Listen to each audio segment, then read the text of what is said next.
Shalom, shalom, soyez bénis par le Seigneur qui a fait le ciel et la terre, que le Seigneur vous bénisse.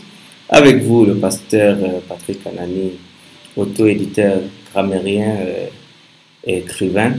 Nous avons dans cette vidéo un thème très passionnant, l'influence, le contrôle, la possession démoniaque concernant le chrétien. Que le Seigneur vous bénisse donc et vous garde. Alors, les questions que nous voudrons nous poser, c'est: la possession démoniaque est-elle réelle et en quoi elle consiste?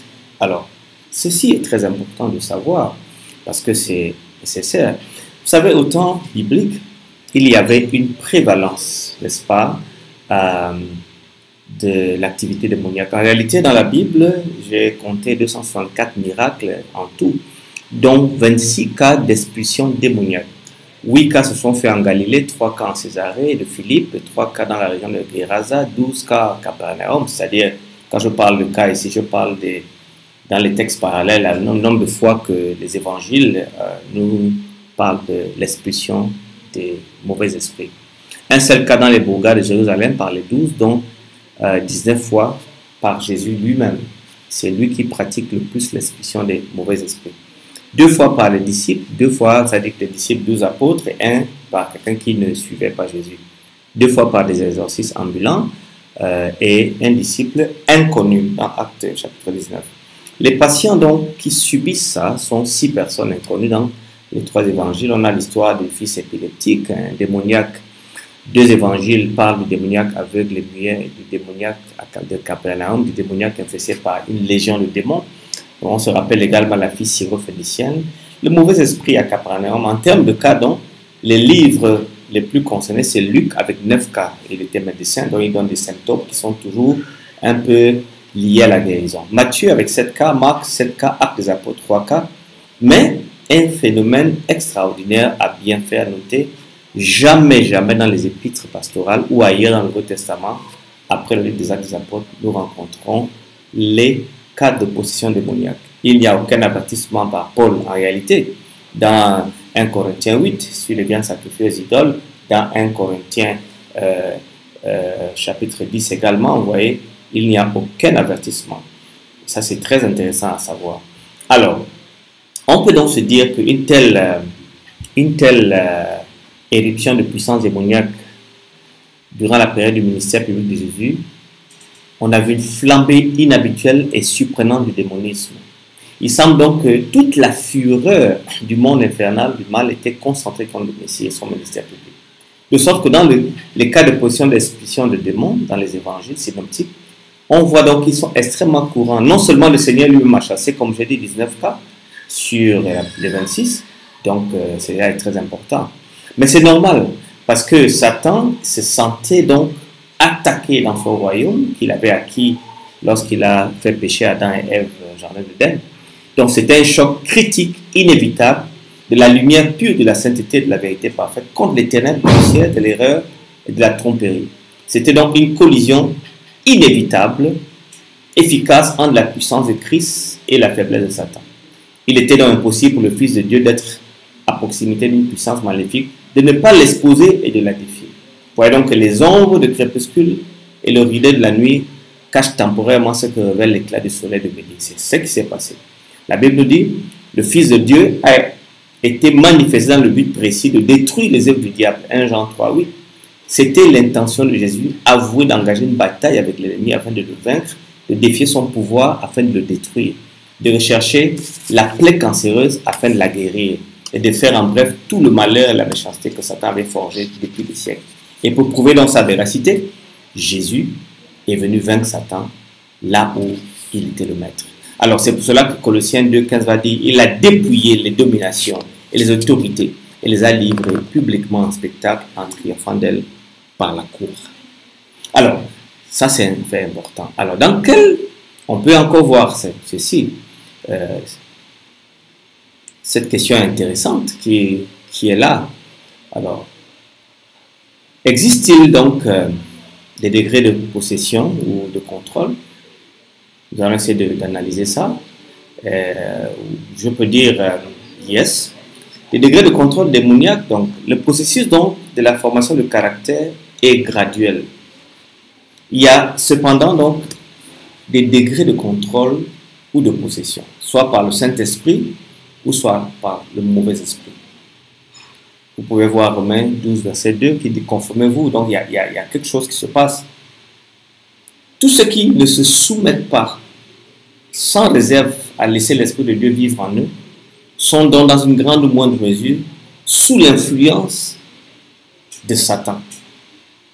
Il faut nécessairement que Jésus-Christ vous domine totalement, que vous vous donnez à lui. Tout ce qui n'est donc pas en harmonie avec la volonté de Dieu, toute tentative de blesser les autres, toute manifestation de l'égoïsme, toute tentative d'encourager des mauvais principes est dans une certaine mesure l'évidence d'un degré d'influence des mauvais esprits. Donc, c'est-à-dire que tout assentiment mal aboutit à affaiblir le corps et un esprit haineux, une âme des plus dégradées. Ça, c'est les symptômes. Cependant, toutes les étapes de la formation du caractère devraient être dans la main de Dieu. Le caractère est révélé non par des actes bons et des péchés occasionnels, mais par la tendance des mots et des actes habituels. La grande différence donc entre ceux qui répondent occasionnellement et ceux qui répondent constamment aux appels de l'ennemi est donc une différence de degré, non de genre. Donc je veux dire ici, la vie du roi Saül est un exemple imminent de l'expérience de ceux qui se soumettent sous le contrôle des démons. Vous avez ça dans 1 Samuel chapitre 13, verset 8 à 14, chapitre 15, verset 10 à 35, chapitre 16, verset 14 à 23, chapitre 28. Alors cela est très nécessaire de comprendre. Quelles sont les marques distinctives dans la position démoniaque? Il y a donc, on peut voir qu'il y a certains types de marques distinctives. Cela est très intéressant de le savoir. Jusqu'ici, donc, l'inspiration a indiqué des manifestations physiques et mentales très variées qui marquaient d'habitude la possession démoniaque.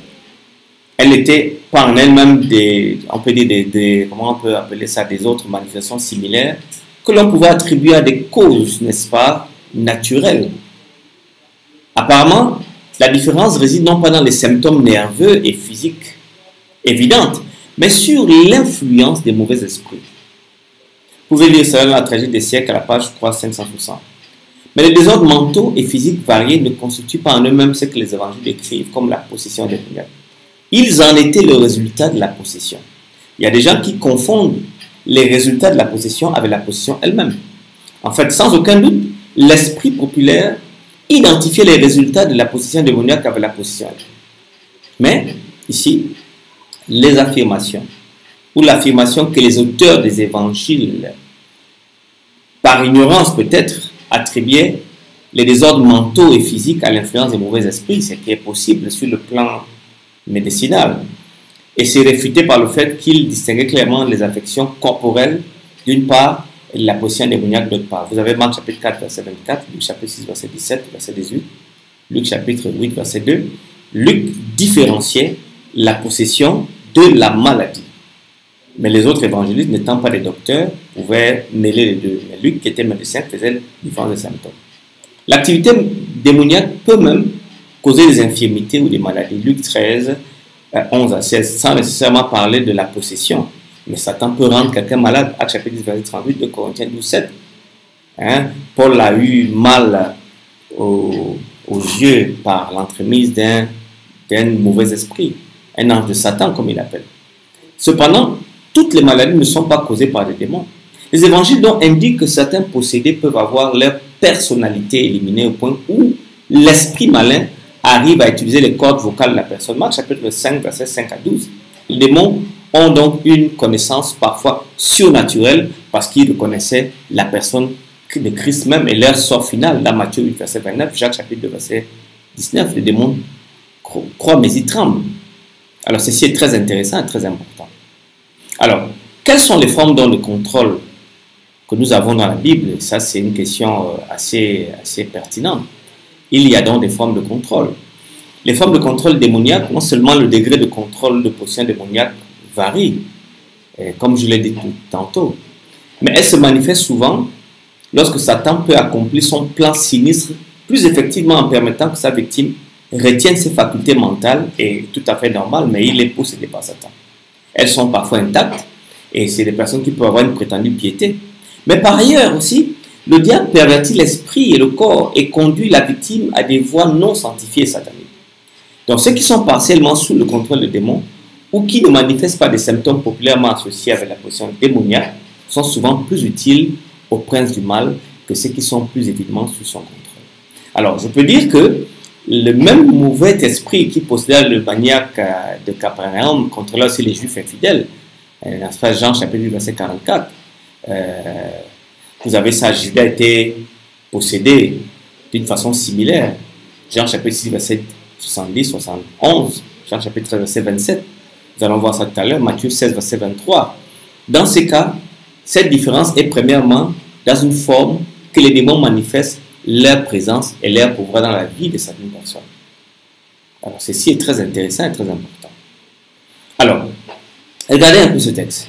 Pierre lui dit, Ananias, pourquoi Satan a-t-il rempli ton cœur au point que tu manques cet esprit? Voyez donc, il y a une activité démoniaque sur la conception des offrandes que Satan a fait sur la compréhension théologique d'Ananias. Et il en a été trompé. Satan se leva contre Israël et il excita David à faire le dénombrement d'Israël. David a été donc influencé de façon extérieure par le diable. Dans Marc chapitre 4 verset 15, on nous dit, les uns selon le chemin, Satan vient, enlève la parole qui a été sémée en eux. Donc Satan est capable de vous écouter un message, vous êtes influencé par un texte de la parole, il vous vole la compréhension biblique de la parole. Mais vous devez comprendre une chose. Pour qu'un croyant soit habité, nous allons venir dessus, il faut nécessairement une rencontre entre deux esprits et l'esprit le plus fort doit remporter avant possession. La seule chose donc qui peut permettre que quelqu'un, un croyant, puisse être possédé, c'est nécessairement qu'il fasse un pacte avec le diable. Parce que rappelez-vous dans Matthieu chapitre 4, je te donnerai tous ces royaumes si tu ne m'adores et tu te procèdes devant moi. C'est toujours présent pour tout le monde. Mais tous les croyants en principe sont scellés du Saint-Esprit. Ils sont protégés jusqu'au jour de la rédemption. À moins, parce que nous avons été marqués d'un sceau et Dieu a mis dans nos cœurs les arts de l'Esprit. Nous sommes scellés pour le jour de la rédemption, nous dit Éphésiens chapitre 4, verset 30. Nous sommes une race élue, un sacerdoce royal, une nation sainte, un peuple acquis, appelé les ténèbres à son admirable lumière. Et donc ceci est très important pour nous. Et Jésus va nous rappeler les paroles de son Père qui dit, je leur donne la vie éternelle et elles ne périront jamais, personne ne les ravira de ma main. Mon Père qui nous a donné est plus grand que tous et personne ne peut les ravir de la main de mon Père. C'est une promesse dans laquelle nous devons comprendre l'assurance en Christ.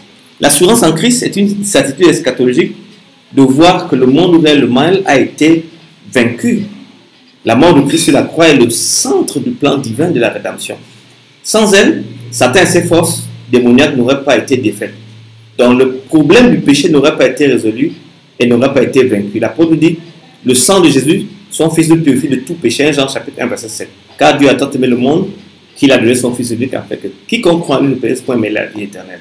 Voyez donc que la valeur de ce don ne réside pas dans le fait qu'il a donné son Fils, mais dans le fait qu'il a donné afin qu'il meure pour nos péchés. Sans la croix, il ne peut n'y avoir de pardon de péché, ni vie éternelle, ni aucune victoire sur Satan. Alors, croître en Christ nous permet d'avoir une vie nouvelle, et c'est cet aspect de la croissance en Christ qui est la vie nouvelle qui est devant nous. C'est le plus grand des malentendus qui ont altéré la vie chrétienne et que le salut représente un don gratuit, ce n'est pas un don par les œuvres. Et l'histoire ne s'arrête pas là.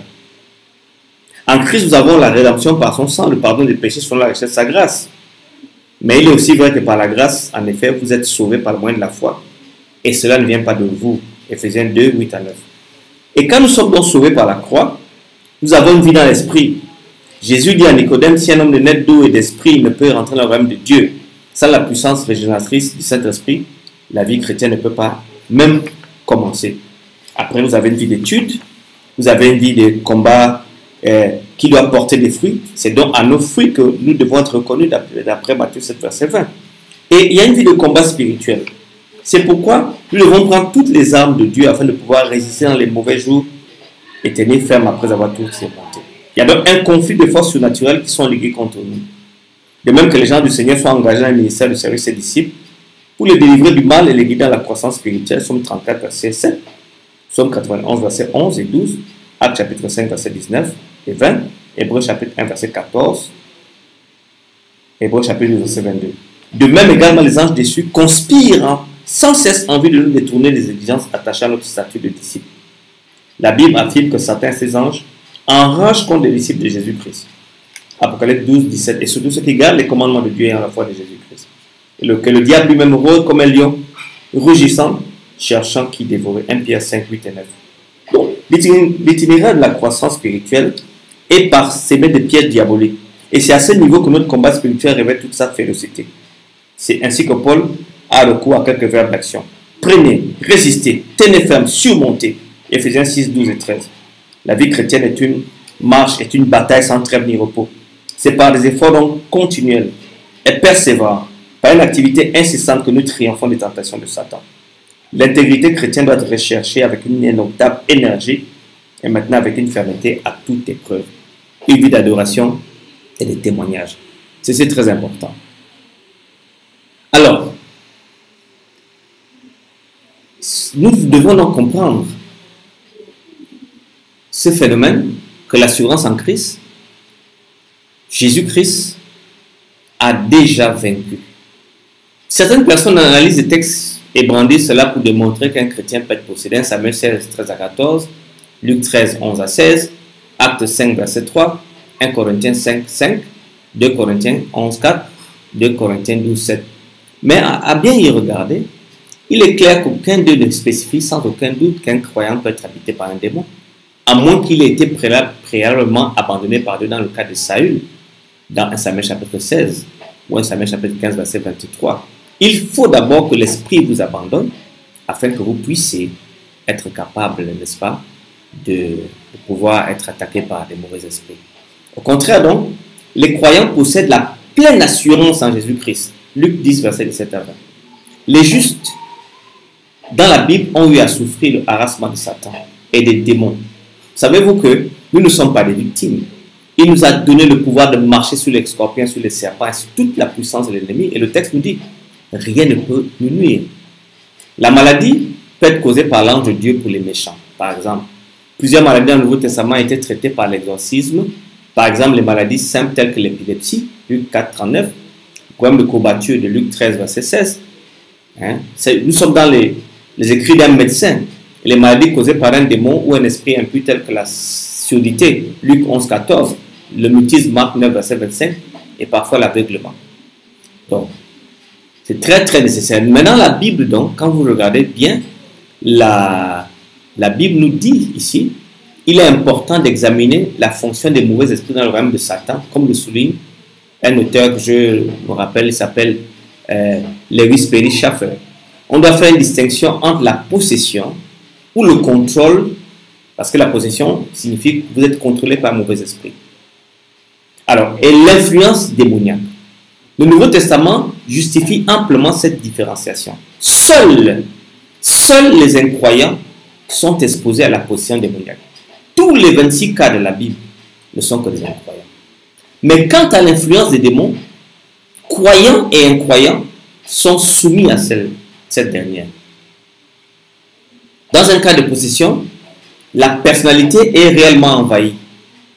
Satan habite votre corps et contrôle votre vie, vos cordes vocales, ainsi de suite.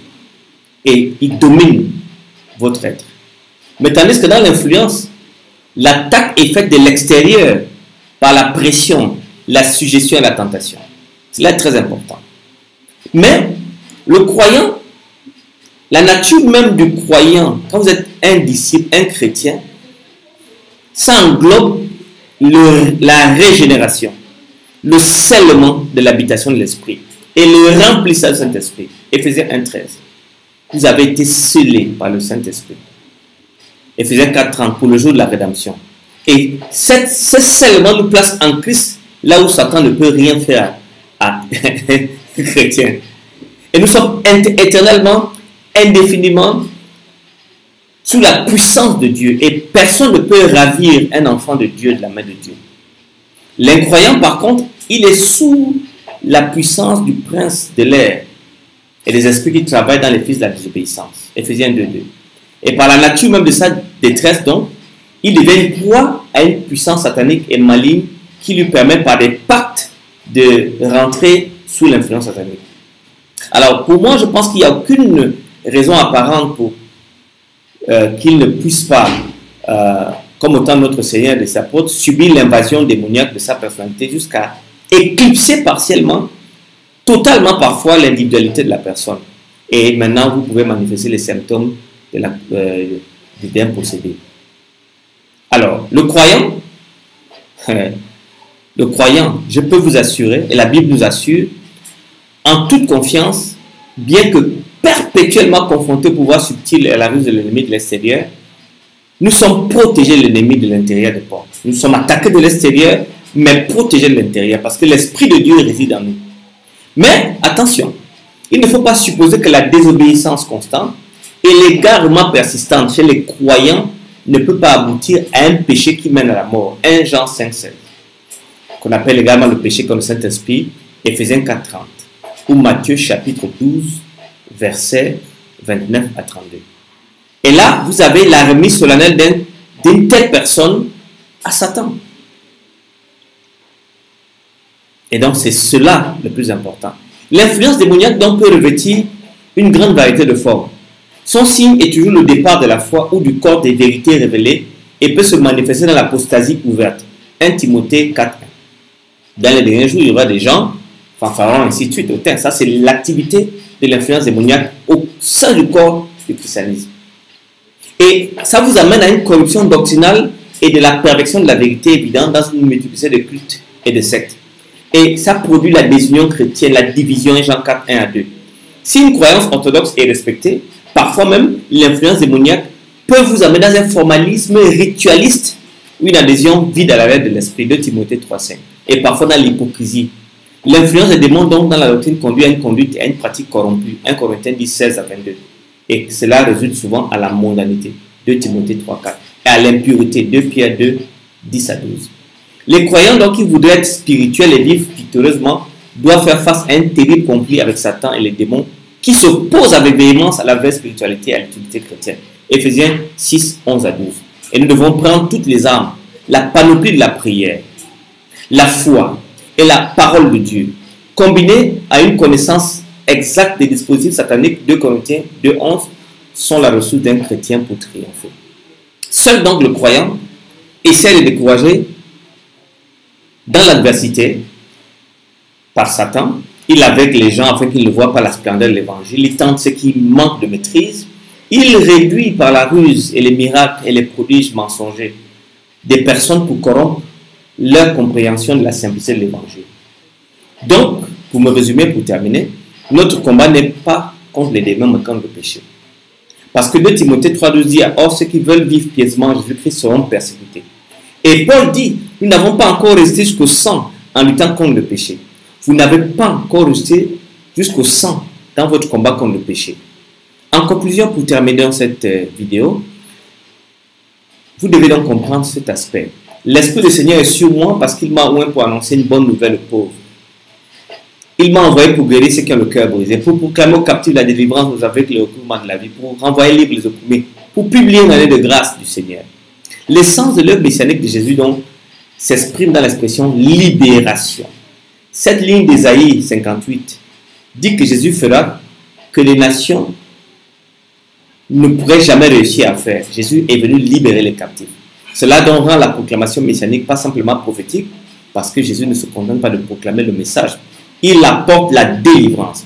Le mot traduit par libérer, le même mot grec, n'est-ce pas, aphiésis, traduit par libérer. Libérer les captifs. Que le Seigneur vous bénisse et vous garde et vous bénisse pour la prochaine vidéo. Amen.